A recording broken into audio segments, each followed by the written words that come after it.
Mis amigas y mis amigos. Hello, my friends. It's so nice to see you. Before anything, yo te amo. I'm so glad you've joined me.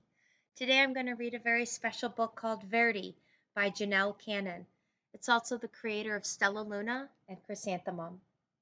I hope you enjoy it.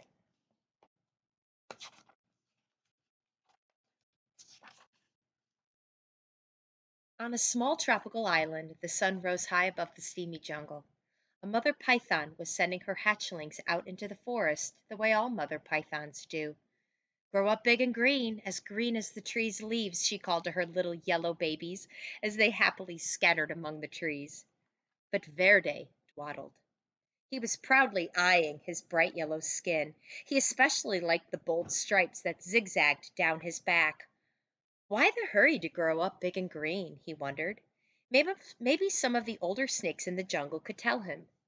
Verdi ventured into the treetops to look for them.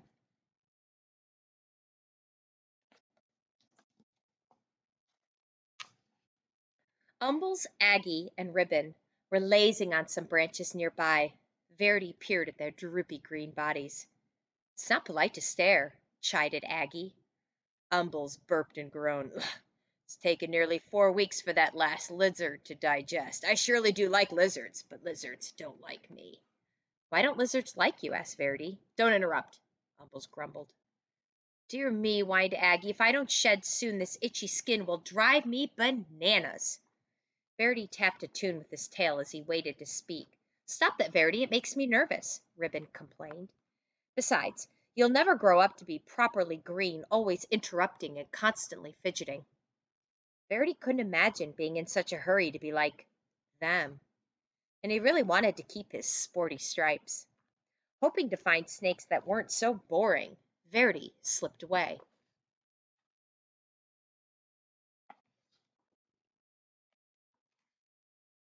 Dozer was snoring in a tree not far from the others. Hello, said Verdi. Do you want to climb trees with me? I'm tired, Dozer growled. Go do a few laps around the jungle, okay? Verity's heart sank. Greens were not only lazy and boring, they were rude.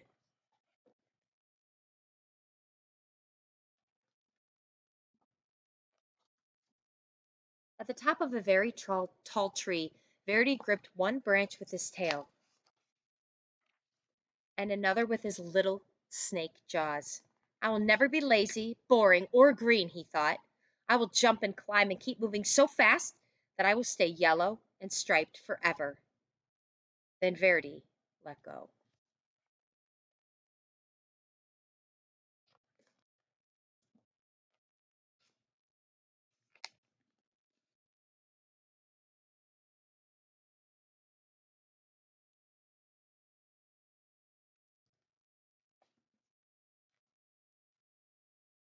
From a distance, the Greens watched. Oh my, they chorused. Ribbon shook his head. At this rate, he'll be lucky to make it to his first molt. Aggie nodded. He's likely to put an eye out on a branch. Umbles moaned. He may not live to turn green. See him in the background? There goes Verdi. But one day, Verdi's skin began to peel, revealing a pale green stripe stretching along his whole body. Ah! He gasped. How can this be? I'm the speediest snake in the jungle, and I'm still turning green. He raced down to the river, grabbing up a mouthful of rough leaves. What do you think he's going to do with those leaves? Verdi flung himself in the water. If I can't run this green off, I'll rub it off, he thought.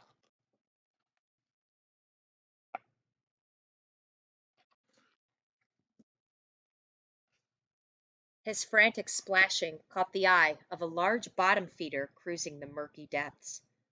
Yum, the old fish hummed. Lunch.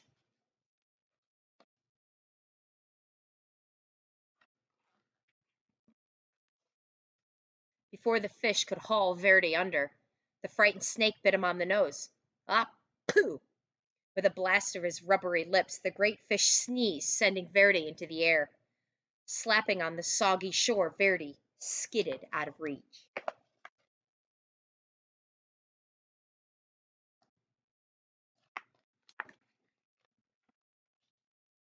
Phew, that was close, he sputtered. Every inch of his body was covered with wet, gloppy mud. Hmm, kinda lumpy. Kinda brown. It sure beats being green. So he left the mud on.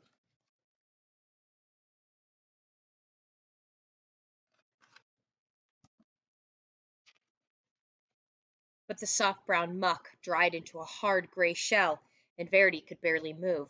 If he even budged, the stuff cracked off in jagged chunks. As each piece fell away, Verdi could see that his body was even greener than before. "This is terrible!" cried Verdi. He pictured himself hanging around in droopy loops, itching and complaining and worrying all day like the old greens. He looked up into the sky where the sun blazed a beautiful yellow, just the color he used to be. Then he pulled a vine to the top of the tree.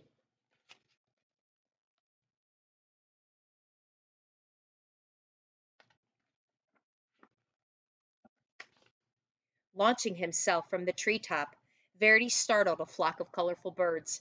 He became dizzy with delight, sure the bright sun and his lofty speed would turn him golden again. In his joy, Verdi forgot that he would fall back to earth.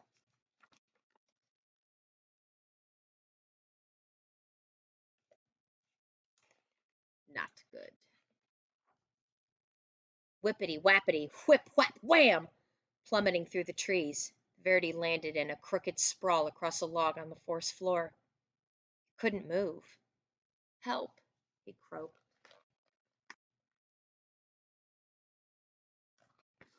What do you think happened to him, boys and girls? Why can't he move?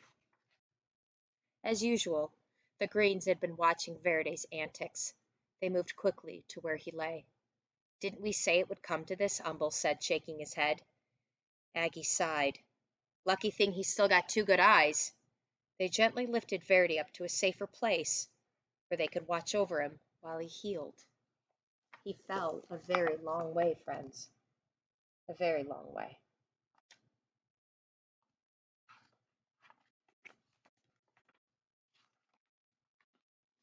Nearly splinted to a branch, Verdi had no choice but to listen to the Greens as they gabbed. "Remember how I used to streak across the forest floor?" Ribbon asked. "Quick as lightning," answered Aggie, "and I climbed giant trees like they were nothing. They grew taller then, you know.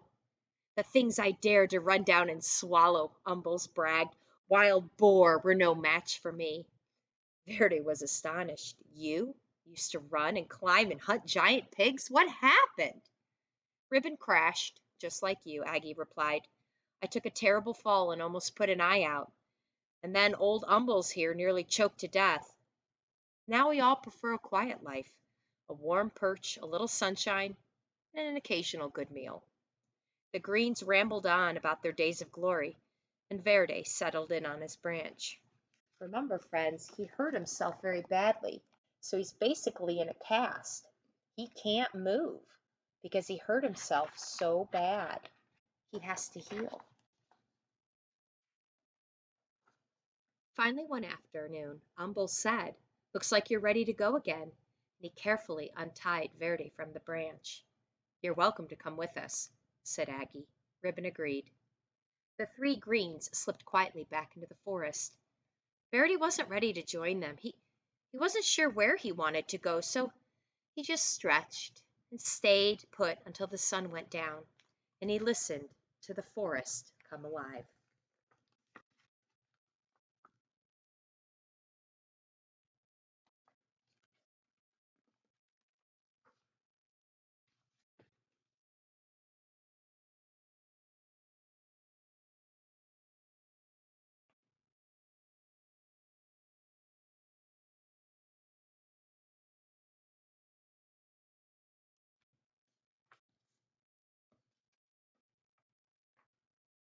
Time passed.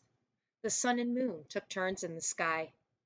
Verdi marveled as the full moon grew thinner every night, and then he watched patiently as it slowly grew round again.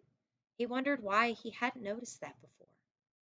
Verdi became so green that he blended perfectly with the leaves. He was so still that other creatures walked right by without seeing him. Let's see if you can find him, my friends. Do you see him? I see his head. What's that word for those that are blended in with their surroundings? Camouflage. One fine morning, as Verdi basked in the sunshine, two small yellow snakes approached. They tapped and fidgeted as they stared. "Get a load of that old green guy," one of them whispered. "Do you ever think he moves?" The other snickered. "I seriously doubt it." They're just like I used to be, thought Verdi. And now I'm what I was afraid to be. He looked at his big green body and slowly smiled. "How would you like to climb trees with me?" he asked. "With you?" The yellows were astonished. "I'll even show you my fancy figure 8," Verdi replied, though he was a little worried about putting his eye out.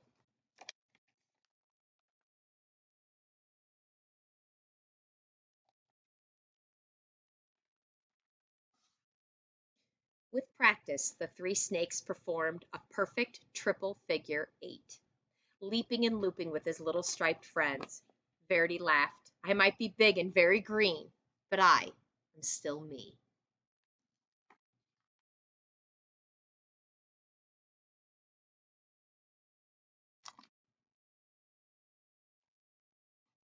I like the lesson and the moral of that story. I might be big and green, but I'm still me. I am still me. Did you know that there are about 2,500 species of snakes? From tiny thread snakes just 4 inches to giant reticulated pythons that grow nearly 33 feet, snake populations are native to all parts of the world except Ireland, Iceland, New Zealand, and the polar regions.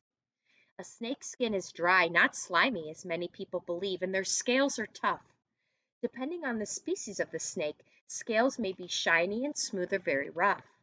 Some snakes actually polish their scales by rubbing them with an oil secretion from a gland by their nose.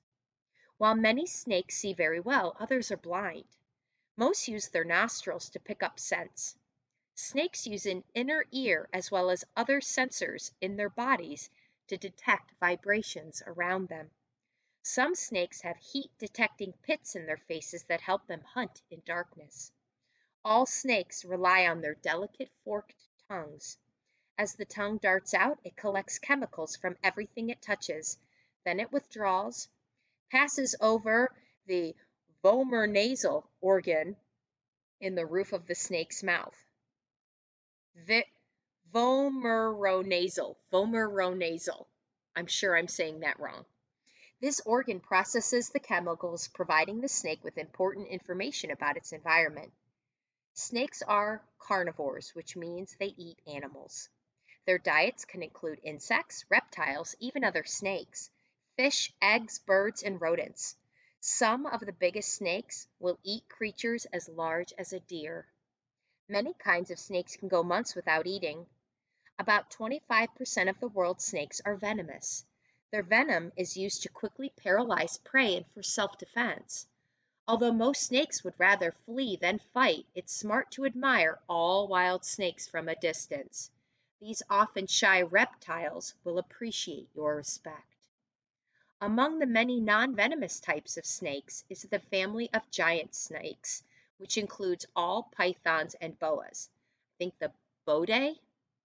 While boas, or are, okay, ready for this? Ovovivi- Ovoviviparous. Ovoviviparous, meaning they birth their babies fully formed. Pythons are oviparous. Hey, I'm trying here, which means they lay eggs. Green tree python mothers protect their eggs until hatching time, nearly 2 months.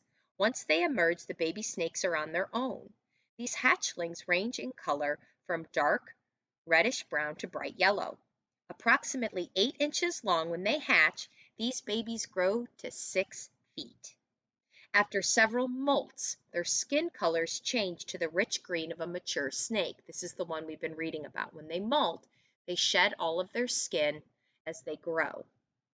These young snakes eat insects and small lizards using clever techniques to capture their food, such as wiggling the worm-like tip of their tails to lure their prey within striking range.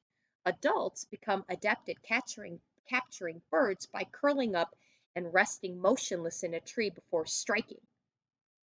Their unusual coiling position allows them to operate much like a spring. Look at this picture. Do you see that? Look how they wind up and how they can spring. Green tree pythons use constriction or squeezing to immobilize their prey.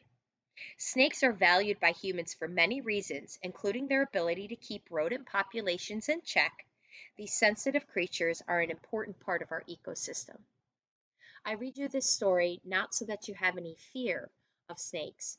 I had a fear of snakes, and so I got one to show my students that there's some fears you can conquer and that all creatures are beautiful in their own way. My snake is a normal corn snake. She's a beautiful reddish copper orange. Her name is Solder, and she's about 5 years old now. She is well loved by me and all of my students, and her best friend is a calico kitty cat called Mia. Yo te amo, my friends. I hope you enjoyed the story today.